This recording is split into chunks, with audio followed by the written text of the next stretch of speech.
Hi friends, welcome back to Nisha's Powerful Kitchen. Nisha's Powerful Kitchenലേക്ക് ഏവർക്കും സ്വാഗതം. ഇന്ന് നമ്മളൊരു ഹൽവയാണ് ഉണ്ടാക്കാൻ പോകുന്നത്. അപ്പോൾ സിമ്പിൾ ഹൽവ റെസിപ്പി എങ്ങനെയെന്ന് നോക്കാം.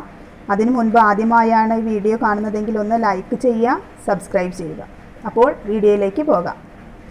അതിനായിട്ട് ഹൽവ ഉണ്ടാക്കാനായിട്ട് ഈ ഒരു കപ്പിൽ ഒരു കപ്പ് മൈദ എടുത്തു. ഇനി അത് നന്നായിട്ട് കുഴയ്ക്കണം. നന്നായി കുഴച്ചെടുത്ത് കട്ടയില്ലാതെ കുഴച്ചെടുക്കുക.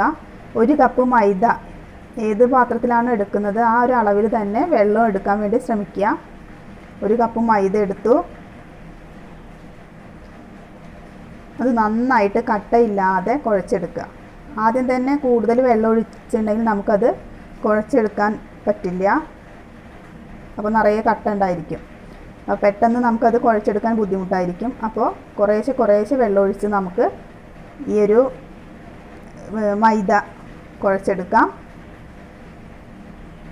ഒരു കപ്പ് മൈദയ്ക്ക് ഒരു 4 ഗ്ലാസ് വെള്ളമാണ് ഇവിടെ ഒഴിക്കുന്നത്. അതേ പാത്രത്തിൽ തന്നെ എടുത്താണ് കുറേശ്ശെ ആയിട്ട് ഒഴിച്ചു കൊടുക്കുന്നത്. ഇനി നന്നായിട്ട് ഇത് ചേർത്ത് കൊടുക്കുക.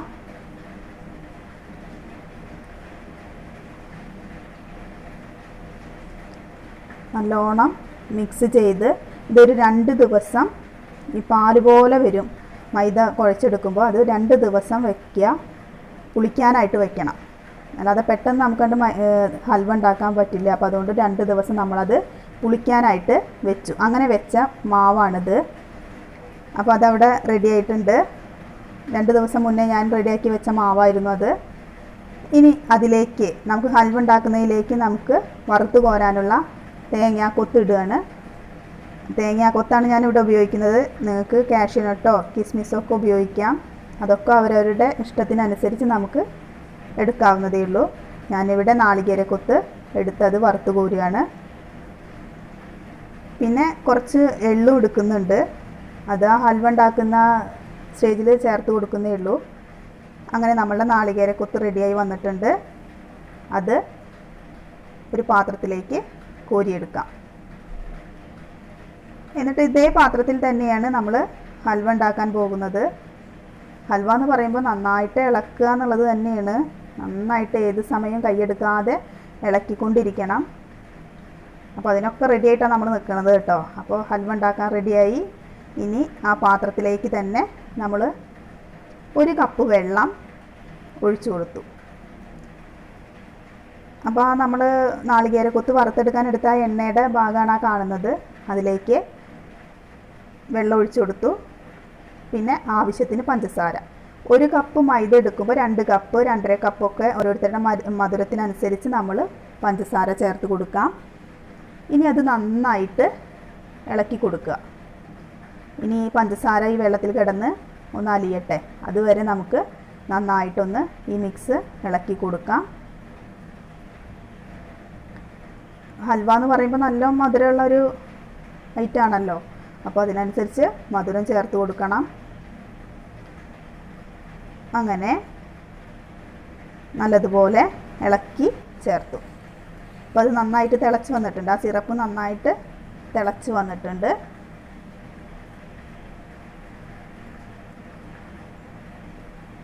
അതിലേക്ക് നമ്മൾ 2 ദിവസം പുളിപ്പിക്കാനായിട്ട് വെച്ചിട്ടുള്ള ആ മാവുണ്ടല്ലോ, 1 കപ്പ് മൈദയ്ക്ക് ഒരു 4 കപ്പ് വെള്ളം ചേർത്ത് അത് കുഴച്ചെടുത്ത് പാല് പോലെ ആക്കിയിട്ടുള്ള മിശ്രിതമാണ്. അത് പുളിച്ചിട്ടുണ്ട്. അത് അരിപ്പ വെച്ച് അരിച്ച് നമ്മളുടെ ഈ ഒരു ചട്ടിയിലേക്ക് ഒഴിച്ചു കൊടുക്കുക.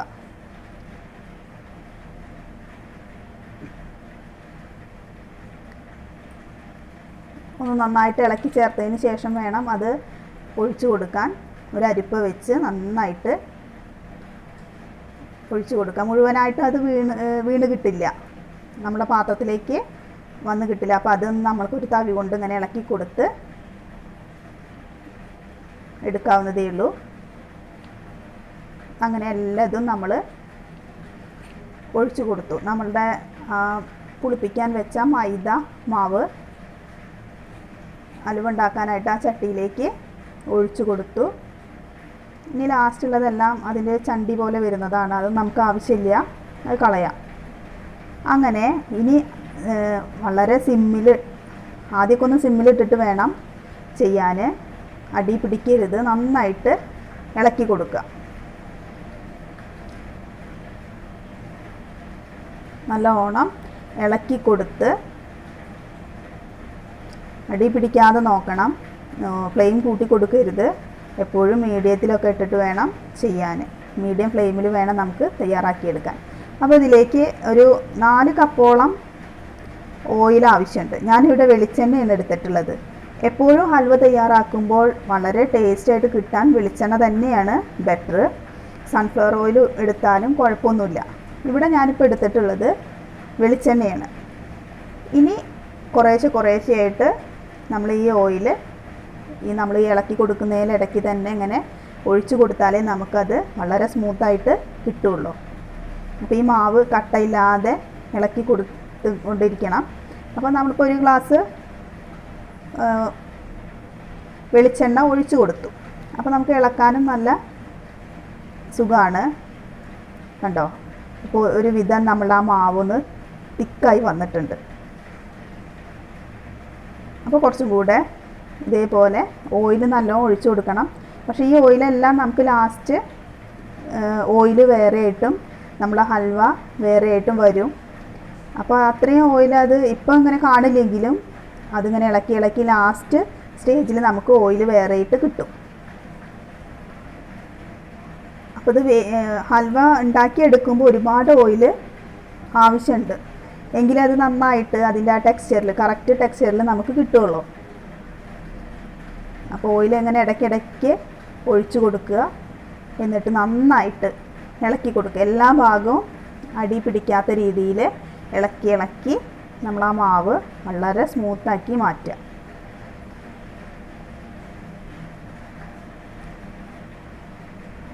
അങ്ങനെ ഇപ്പോൾ കുറച്ചുകൂടെ ഓയിൽ ഞാൻ ഒഴിച്ചു കൊടുത്തു.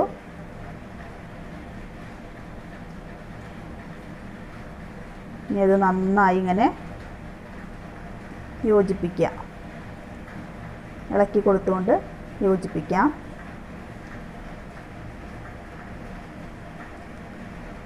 നല്ല ക്രീമി ആയിട്ട് വന്നിട്ടുണ്ട്. ഫ്ലെയിം കൂട്ടി കൊടുക്കുകയും ചെയ്യരുത്. ഫ്ലെയിം കൂട്ടിയിട്ടുണ്ടെങ്കിൽ ഇത് മൈദയാണല്ലോ, അടി പിടിക്കും. അപ്പോൾ അത് നന്നായി ശ്രദ്ധിക്കുക. അപ്പോൾ നമുക്ക് ഇത്രയും എഫേർട്ട് എടുത്തതിന് കാര്യമില്ലാതെയാവും. അപ്പോൾ ഫ്ലെയിമെല്ലാം കുറച്ചതിന് ശേഷം വേണം അങ്ങനെ ഇളക്കിക്കൊണ്ടിരിക്കാൻ. ഇപ്പോൾ ഇനി നമ്മൾ ഒന്നും കൂടെ തിക്കായി വന്നിട്ടുണ്ട് നമ്മുടെ മാവ്. അപ്പോൾ അതിലേക്ക് ഞാൻ ഫുഡ് കളർ ചേർത്ത് കൊടുക്കണം. നമുക്ക് ഏത് കളറിലുള്ള ഹൽവയാണ് ഉണ്ടാക്കുന്നത് അതിനനുസരിച്ചുള്ള ഫുഡ് കളർ നമുക്ക് ചേർത്ത് കൊടുക്കാവും. അങ്ങനെയാണ് നമുക്ക് ഹൽവയൊക്കെ കിട്ടുന്നത്. അപ്പോൾ ഞാനിവിടെ ഓറഞ്ച് റെഡ് ഫുഡ് കളറാണ് ചേർത്ത് കൊടുക്കുന്നത്. Orange red food colour. അപ്പോൾ ആ ഫുഡ് കളറൊക്കെ ഒന്നുകൊണ്ട് ചേർത്തപ്പോൾ കുറച്ചൊരു കളർഫുള്ളായിട്ടുണ്ട് നമ്മളുടെ ആ ക്രീം. അങ്ങനെ കണ്ടോ, വളരെ കളർഫുള്ളായിട്ടുള്ളൊരു പേസ്റ്റ് നമുക്ക് കിട്ടിയിട്ടുണ്ട് അല്ലേ. മൈദയുടെ ഒരു മിക്സ് നമുക്ക് കിട്ടി. ഇതിങ്ങനെ ഇളക്കിക്കൊണ്ടിരിക്കുക. ഇപ്പോൾ ഏകദേശം നമ്മളെ ചട്ടിയിൽ നിന്നൊക്കെ ഇങ്ങനെ വേറിട്ട് വരുന്നുണ്ട്. പക്ഷെ ഒന്നും ആയിട്ടില്ല കേട്ടോ. ഹലുവയുടെ സ്റ്റേജിലേക്ക് എത്തിയിട്ടൊന്നുമില്ല. ഇനിയും ഇളക്കിക്കൊണ്ടേയിരിക്കണം. അപ്പോൾ മധുരമൊക്കെ ഇനി നോക്കാം. കൂടുതലൊക്കെ വേണ്ടവർക്ക് കുറച്ചും കൂടിയൊക്കെ ആഡ് ചെയ്ത് കൊടുക്കാം, അതൊന്നും കുഴപ്പമുള്ളതല്ല. അപ്പോൾ ആദ്യം നമ്മൾ ചേർത്ത് ഒന്നിച്ച് വേണമെങ്കിൽ ആദ്യം ചേർത്ത് കൊടുക്കാം. അപ്പോൾ അത് ആ വെള്ളത്തിൽ അലിഞ്ഞ് ചേർന്നോളും. പോരാന്നുണ്ടെങ്കിൽ നമുക്ക് ഓരോ സ്റ്റേജിൽ നമുക്ക് ചേർത്ത് കൊടുക്കാവുന്നതേ ഉള്ളൂ. ഇങ്ങനെ ഇപ്പോൾ കുറേശ്ശെ ചട്ടിയിൽ നിന്ന് ഇങ്ങനെ വേറിട്ട് വരുന്നൊരു സമയമായിട്ടുണ്ട്. അപ്പോൾ നിങ്ങൾക്ക് ഏത് കളറാണ് ഹൽവയ്ക്ക് വേണ്ടതെങ്കിൽ അങ്ങനെ ചേർത്ത് കൊടുക്കാം. അതുപോലെ ഏത് ഫ്ലേവറാണ് വേണ്ടതെങ്കിൽ വാനില എസൻസോ പൈനാപ്പിൾ എസൻസോ അങ്ങനെ എന്താണ് വേണ്ടത് നിങ്ങളുടെ ഹൽവയ്ക്ക് ടേസ്റ്റ് കൂടാൻ, മണം കിട്ടാനൊക്കെ വേണ്ടെങ്കിൽ അത്തരത്തിലുള്ള കാര്യങ്ങളും ഈ ഒരു സ്റ്റേജിൽ ചേർത്ത് കൊടുക്കാം. ഞാനിവിടെ അങ്ങനെ എസൻസ് ഒന്നും ചേർക്കുന്നില്ല. ഫുഡ് കളർ പിന്നെ ഒഴിച്ചുകൂടാൻ വയ്യ, ഹൽവയൊക്കെ ആവുമ്പോൾ നമുക്കത് വേണമല്ലോ. അപ്പോൾ അതുകൊണ്ട് മാത്രം ഞാനൊരു 1/2 സ്പൂണ് ഫുഡ് കളർ ചേർത്ത് കൊടുത്തു. ഇവിടെ ഓറഞ്ച് ഓറഞ്ച് റെഡ് ഫുഡ് കളറാണ് ഉപയോഗിച്ചത്. അങ്ങനെ ആ ഒരു മിശ്രിതം ഇപ്പോൾ ഒന്നുകൂടെ തിക്കായി വന്നിട്ടുണ്ട്. ഇനി നല്ല ഭംഗിയുണ്ട് കാണാനിപ്പോൾ, കണ്ടില്ലേ? ഇനി അതിലേക്ക് ഞാനിവിടെ കറുത്ത എള്ളാണ് ഉപയോഗിച്ചിട്ടുള്ളത്. അതൊക്കെ നമ്മളുടെ ഇഷ്ടമാണ്, നമ്മൾ ഉണ്ടാക്കുന്നവരുടെ ഇഷ്ടം. നമുക്ക് എന്താണോ വേണ്ടത് അതിൽ ആഡ് ചെയ്യാൻ വേണ്ടത്. സാധാരണ നമ്മൾ ഹൽവയൊക്കെ കഴിക്കുന്നവരല്ലേ, അപ്പോൾ ഹൽവയിലേക്ക് വേണ്ട എന്തെല്ലാം ഇൻഗ്രീഡിയൻസാണ് വേണ്ടെങ്കിൽ അതൊക്കെ ചേർത്ത് കൊടുക്കാം. അപ്പോൾ അങ്ങനെ നമ്മൾ വറുത്ത് കോരി വെച്ചിരുന്ന നാളികേരക്കൊത്തും ഈ ഒരു സ്റ്റേജിൽ ഞാൻ ചേർത്ത് കൊടുത്തു. കറുത്ത എള്ളാണ് ഇവിടെ ചേർത്ത് കൊടുത്തത്. അങ്ങനെ എള്ളും നാളികേരക്കൊത്തും ഹൽവയിലേക്ക് ചേർത്ത് കൊടുത്തു. പോരാത്തതിന് കുറച്ച് നെയ്യ് എടുത്ത് ഒഴിച്ചു കൊടുക്കുകയാണ്. ആവശ്യമൊന്നുമില്ല, ഈ സമയം ഓയിൽ തന്നെ വേണമെങ്കിൽ ഒഴിച്ചു കൊടുക്കാവുന്നതേ ഉള്ളൂ. ഇപ്പോൾ നോക്കൂ, നമ്മളുടെ ആ മിശ്രിതം, നമ്മുടെ ഹൽവ ചട്ടിയിൽ നിന്ന് ഇങ്ങനെ വേറിട്ട് വന്നിട്ടുണ്ട്. ഇപ്പോൾ ഇതാ ചട്ടി കിടന്ന് ഓടി കളിക്കുകയാണ്. ഈ ഒരു സ്റ്റേജിലൂടെയും കടന്നു പോകും, മനസ്സിലായില്ലേ? അപ്പോൾ നന്നായിട്ട് ഇപ്പോൾ ഇളക്കാൻ ബുദ്ധിമുട്ടൊന്നുമില്ല, കാരണം എല്ലാം ചട്ടിയിൽ നിന്ന് ഇങ്ങനെ ഇളകി കിടക്കുകയാണ്. നമ്മൾ അത്രയും ഓയിലൊക്കെ ഒഴിച്ചു കൊടുത്തിട്ടുണ്ട്. ഇതിൽ കൂടുതലും ഒഴിച്ചു കൊടുക്കാം കേട്ടോ, അതൊക്കെ ലാസ്റ്റ് നമുക്കിങ്ങനെ കിട്ടും. അപ്പോൾ നന്നായിട്ട് ഇളക്കി കൊടുക്കുക, കൈയെടുക്കാതെ ഇളക്കി കൊടുക്കുക. അതാണ് ഹൽവയുടെ മെയിൻ പോയിൻ്റ്, അതാണ്. നന്നായിട്ട് ഇളക്കി കൊടുക്കണം.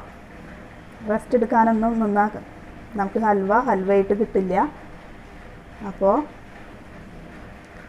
ശരിക്കും ഇതൊക്കെ വിറകടുപ്പിൽ ചെയ്യണം, അപ്പോഴാണ് അതിൻ്റെ ഒരു സുഖം കിട്ടുള്ളൂ നമുക്കിത് ചെയ്യുമ്പോൾ. കാരണം ഗ്യാസ് അടുപ്പിലൊക്കെ ആകുമ്പോൾ നമുക്ക് ഈ ഒരു ചട്ടിയും ഇങ്ങനത്തെയൊക്കെയല്ലേ വെക്കാൻ പറ്റുള്ളൂ. ശരിക്കും നല്ല ചുവട് കട്ടിയുള്ള നല്ല ഓടിൻ്റെ ഉരുളിയൊക്കെ വെച്ച് അതിൽ നന്നായിട്ട് എൻജോയ് ചെയ്ത് നമുക്ക് ഹൽവയൊക്കെ തയ്യാറാക്കി എടുക്കണം. പക്ഷെ ഇവിടെ ഞാനിപ്പോൾ തൽക്കാലം ഗ്യാസിൽ തന്നെയാണ് ചെയ്യുന്നത്. ഇപ്പോൾ നമ്മൾ അതിലേക്ക് പഞ്ചസാരയും ഏലക്കായും പൊടിച്ച് വെച്ചിട്ടുണ്ടായിരുന്നു, അത് ചേർത്ത് കൊടുത്തു. പഞ്ചസാര ഏലക്കായും കൂടെ മിക്സിയിലിട്ടൊന്ന് പൊടിച്ചെടുത്തതാണ്, അതാണ് ഇപ്പോൾ ഞാൻ ചേർത്ത് കൊടുത്തത്. അതൊക്കെ ഏലക്കായുടെ ടേസ്റ്റ് ഇനി ഇഷ്ടപ്പെടാത്തവരുണ്ടെങ്കിൽ അതിനനുസരിച്ച് ഫ്ലേവർ മാറ്റി കൊടുക്കാം. നേരത്തെ പറഞ്ഞതുപോലെ പൈനാപ്പിളിൻ്റെയോ വാനിലയുടെയൊക്കെ എസൻസ് വേണമെങ്കിൽ ചേർത്ത് കൊടുക്കാം. ഇനി നന്നായിട്ട് ഇളക്കിക്കൊണ്ടേയിരിക്കുക. ഇനി ഏകദേശം നമ്മൾ ആ ഹൽവയുടെ ഒരു സ്റ്റേജിലേക്ക് എത്തിക്കൊണ്ടിരിക്കുകയാണ്. കുറേ കഴിയുമ്പോൾ നമുക്ക് തന്നെ മനസ്സിലാവും, ഓയിൽ ഒരു ഭാഗത്ത് വരും, നമ്മൾ ഹൽവ ഒരു ഭാഗത്തായിട്ട് ഓയിൽ വേറെ ആയിട്ട് നമുക്ക് കിട്ടും.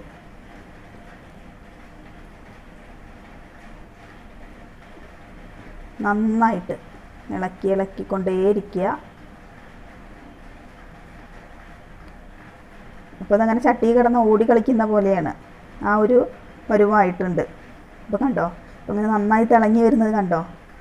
അതെന്താണ്? ആ വെളിച്ചെണ്ണ, നമ്മൾ ഇതുവരെ ഒഴിച്ചു കൊടുത്തുകൊണ്ടിരുന്നിരുന്ന വെളിച്ചെണ്ണയാണ്. നമ്മളിപ്പോൾ ആദ്യം കുറേ മൈദാമാവ് ഉണ്ടായിരുന്നു തോന്നി, ഇപ്പോൾ അത് കുറച്ചായിട്ട് വന്നു അല്ലേ, ഒന്ന് ചുരുങ്ങി വന്നു. നമ്മളുടെ ഹൽവയുടെ അളവാണത്. അപ്പോൾ ഈ തിളങ്ങി നിൽക്കുന്നതൊക്കെ കണ്ടോ, ഓയിൽ അതിൽ നിന്ന് വരുന്നത് കണ്ടില്ലേ? ആ വെളിച്ചെണ്ണ നമ്മൾ ചേർത്ത് കൊടുത്ത് നേരത്തേക്ക് ഇങ്ങനെ ഓരോ പ്രോസസ്സിങ്ങിലായിട്ട് ചേർത്ത് കൊടുത്തിരുന്ന വെളിച്ചെണ്ണ വേറിട്ടിങ്ങനെ വന്നുകൊണ്ടിരിക്കുകയാണ്. കണ്ടോ, ഇത്രയും ഇങ്ങനെ വെളിച്ചെണ്ണ ഇങ്ങനെ കിനിഞ്ഞിറങ്ങുന്നു. അപ്പോൾ നമ്മുടെ ഹൽവ വേറെയും വെളിച്ചെണ്ണ വേറെയായിട്ട് കിട്ടും. നല്ല വെളിച്ചെണ്ണ ഇട്ടിട്ടും ചെയ്യാം കേട്ടോ. അങ്ങനെ ആകുമ്പോൾ നന്നായിട്ട് കൂടുതൽ വെളിച്ചെണ്ണ ഒരു ഭാഗത്തായിട്ട് കൂടി വരും. വെളിച്ചെണ്ണയിലിട്ടിട്ട് വേവിച്ചെടുക്കുന്ന പോലെ ആവും. അങ്ങനെ നമ്മളുടെ ഈ കൂടി നിൽക്കുന്നതെല്ലാം വെളിച്ചെണ്ണയാണ്. മേലുള്ള ഭാഗത്താണ് ഹൽവ ഉള്ളത്. അങ്ങനെ ഹൽവ റെഡിയായി. ഇനി നമ്മൾ അത് സെറ്റ് ചെയ്യാനുള്ളൊരു ബൗള്, ഞാനിവിടെ ഒരു ബൗളാണ് എടുത്തിട്ടുള്ളത്. നിങ്ങൾക്ക് കേക്ക് ടിന്ന് അങ്ങനെയുള്ള ഏതെങ്കിലും പാത്രങ്ങൾ നല്ല ഷേപ്പുള്ളത് എടുത്ത് നിങ്ങൾക്ക് അതിലേക്ക് നിറച്ച് കൊടുക്കാം. ഞാനിവിടെ ആദ്യം എള്ള് അങ്ങനെയുള്ളതൊക്കെ വെച്ചു. നിങ്ങൾ കാഷ്യൂനട്ട് കിസ്മിസ് ആണെങ്കിൽ അത് ആദ്യം ഒന്ന് അടിയിൽ വെതറിയതിന് ശേഷം ഈ ഒരു നമ്മുടെ ഹൽവയുടെ മിക്സ് ഹൽവ അതിലേക്ക് ഇട്ട് കൊടുക്കുക. എന്നിട്ട് നന്നായിട്ട് പ്രസ് ചെയ്യണം. കാരണം ഇത് ആ ഷേപ്പിൽ കിട്ടാൻ വേണ്ടിയിട്ടാണ്. നല്ല ബബിൾസും കാര്യങ്ങളൊക്കെ ഉണ്ടായിരിക്കും, എയർ ബബിൾസ് ഉണ്ടായിരിക്കും. അപ്പോൾ നന്നായിട്ട് അമർത്തി കൊടുക്കണം. നിറയെ വെളിച്ചെണ്ണയാണ് ഇങ്ങനെ വരുന്നത് കേട്ടോ. എന്നിട്ട് മേലെ ഒന്ന് ലെവൽ ചെയ്ത് കൊടുക്കുക. നന്നായിട്ട് ഒന്ന് ലെവൽ ചെയ്ത് കൊടുക്കുക, അമർത്തി കൊടുക്കുക. എന്നിട്ടിതൊരു 2-3 മണിക്കൂർ ചൂടാറാനായിട്ട് വെക്കണം. ഞാൻ പറയുമ്പോൾ ഒരു ദിവസമൊക്കെ വെക്കണം. ഒരു ദിവസമൊക്കെ വെച്ച് എന്നതിന് ശേഷം ഒരു 2 ദിവസമൊക്കെ കഴിഞ്ഞിട്ടേ അത് മുറിക്കാനും പാടുള്ളൂ. പക്ഷെ ഞാനിതിവിടെ പെട്ടെന്ന് തന്നെ ചെയ്യുകയാണ്.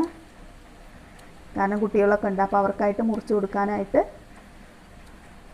പിന്നെ ഇതൊരു വിഭവം ഉണ്ടായി കഴിഞ്ഞാൽ നമുക്കത് എങ്ങനെയുണ്ട് എന്നുള്ളതെല്ലാം അറിഞ്ഞതിന് ശേഷം അറിഞ്ഞാൽ മാത്രമേ നമുക്കൊരു സമാധാനം കിട്ടുള്ളൂ. അപ്പോൾ അതുകൊണ്ട് ക്ഷമയില്ല എന്ന് പറയാം. അങ്ങനെ ഞാനത് വേറൊരു ബൗളിലേക്ക് മാറ്റിയിട്ടുണ്ടായിരുന്നു. ആ ബൗളിൽ നന്നായിട്ട് അമർത്തി കൊടുത്ത് നമ്മളത് സെറ്റാകാൻ വേണ്ടിയിട്ട് വയ്ക്കുക. ചൂടാറി കഴിഞ്ഞാൽ നമുക്ക് ആ ഒരു മോൾഡ് ചെയ്ത രൂപത്തിൽ നമുക്കത് കിട്ടുള്ളൂ. അതായത് ഏത് പാത്രത്തിലാണോ വെച്ചത് ആ പാത്രത്തിൻ്റെ ഷേപ്പിൽ നമുക്ക് ഹൽവ കിട്ടും. അങ്ങനെ നമ്മളുടെ സിമ്പിൾ ഹൽവ ഇവിടെ റെഡി ആയിട്ടുണ്ട്. കണ്ടില്ലേ, വളരെ എളുപ്പമാണ്. അതൊരു പാത്രത്തിലേക്ക് നമുക്ക് കൊട്ടാം. അങ്ങനെ കൊട്ടി കഴിയുമ്പോൾ ആ പാത്രത്തിൻ്റെ ഷേപ്പിലായിട്ട് നമുക്ക് ഹൽവ കിട്ടും. കണ്ടോ, ഞാനിവിടെ ആ ബൗളിലാണ് വെച്ചിട്ടുണ്ടായിരുന്നു. അപ്പോൾ ആ ബൗളിൽ തന്നെ അതിൻ്റെ ഷേപ്പിൽ തന്നെ നമ്മുടെ ഹൽവ ഇവിടെ റെഡിയായി വന്നിട്ടുണ്ട്. ഇനി ഇപ്പോഴും ഇത് മുറിക്കാൻ പാടില്ല. 2 ദിവസമൊക്കെ ഒന്ന് വെച്ചതിന് ശേഷം അപ്പോഴാണ് ഒന്ന് കട്ട് ചെയ്യാവുള്ളൂ നമ്മുടെ ഹൽവ. എന്നിട്ടേ മുറിക്കാൻ പാടുള്ളൂ. പക്ഷെ ഞാനിവിടെ പെട്ടെന്ന് തന്നെ അപ്പം തന്നെ ഞാൻ മുറിക്കുന്നുണ്ട്. അതുകൊണ്ട് തന്നെ അതൊന്ന് പൊടിഞ്ഞ് വരികയും ചെയ്യും. കണ്ടോ, ഇപ്പോൾ ഇങ്ങനെ പൊടിഞ്ഞ് വരുന്നത് അത് ഞാൻ പെട്ടെന്ന് മുറിച്ചുകൊണ്ടാണ്. നിങ്ങളൊക്കെ വീട്ടിലുണ്ടാക്കുമ്പോൾ ഒരു ദിവസമോ 2 ദിവസമൊക്കെ ഒന്ന് വയ്ക്കുക, സെറ്റാവാനായിട്ട് വയ്ക്കുക. അപ്പോൾ വേറെ കുഴപ്പമൊന്നുമില്ല കേട്ടോ. നല്ല ടേസ്റ്റി ആയിട്ടുള്ളൊരു ഹൽവയാണ്. വളരെ സോഫ്റ്റ് ആയിട്ടുള്ള ഹൽവ നമുക്കിവിടെ റെഡിയായി. ഇത്രയാണ് ഹൽവ റെസിപ്പി. അപ്പോൾ ഹൽവയുടെ കഥ എല്ലാവർക്കും ഇഷ്ടമായോ? ഇങ്ങനെയാണ് ഹൽവ ഉണ്ടാക്കുക. അപ്പോൾ ഇഷ്ടപ്പെട്ടുവെങ്കിൽ ലൈക്ക് ചെയ്യുക, സബ്സ്ക്രൈബ് ചെയ്യുക. അടുത്ത വിഭവമായി വരുന്നത് വരെ bye. Thank you. Good by.